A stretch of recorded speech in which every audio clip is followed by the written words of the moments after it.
Right. Well, listen, Menexia, one thing that's, you've heard me say in the past, and I think you really bring it to, or let's say, a living example of doing it in practice, and that is how R&D in particular, as a function and as a discipline, can be influential, not just to the R&D world, but to the business itself. And I was always impressed at how well you inserted yourself into the business, the influence you were able to have, not just on the technical side, but on the running the business and real business matters.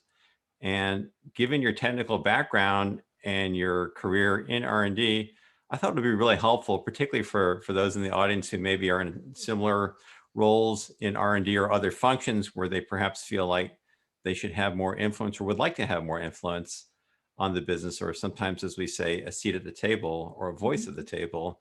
And so I'd like to just get your thoughts on your experience, your tips for those who are interested, to say, here's some things you need to think about if you want to go beyond, let's say, just being a solid technologist to really being a business partner.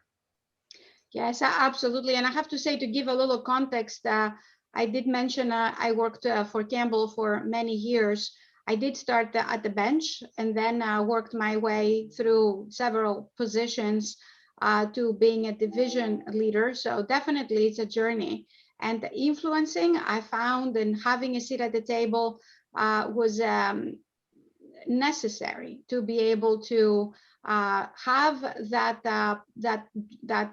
advancement, but also being able to have impact, which to me was, at the end of the day, what I was looking for. It's to have impact and being able to be where the action was and give to our consumer what they really wanted. So that was what was motivating me. Some of the elements that I have learned through the journey in order to have the seat of the table is a couple. And one of those elements, and that's where I would start, is to really know your stuff, develop the technical credibility. We start from there. Always sharpen the saw, learn about all the developments in the field, and build a relationship of trust when it comes from a technical standpoint. Another factor that is extremely important is to also understand the business.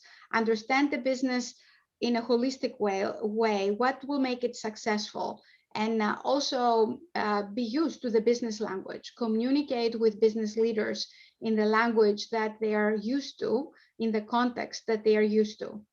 And another one of the factors is to simplify the technical language. And as a technical leader learns how to communicate in a business way, an equal important factor is to learn how to simplify the technical message and making it relevant to a business leader or a business audience on what is the so what it means to them. What do they need to really retain? What do they really need to understand to be able to make decisions, and make the complex easy and tangible for them, put it in the context of the business environment and deliverables that they found themselves in.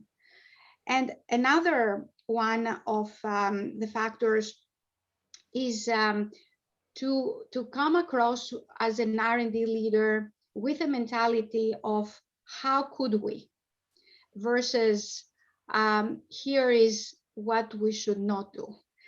Technical leaders. Do you find that's a problem with a lot of R&D folks?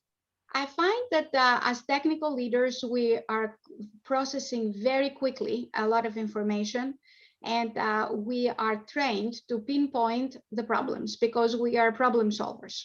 Mm-hmm. And that's a huge strength. That's why we make a difference in a lot of the organizations. We understand the problem and then we find the solution. So we have a tendency to focus there.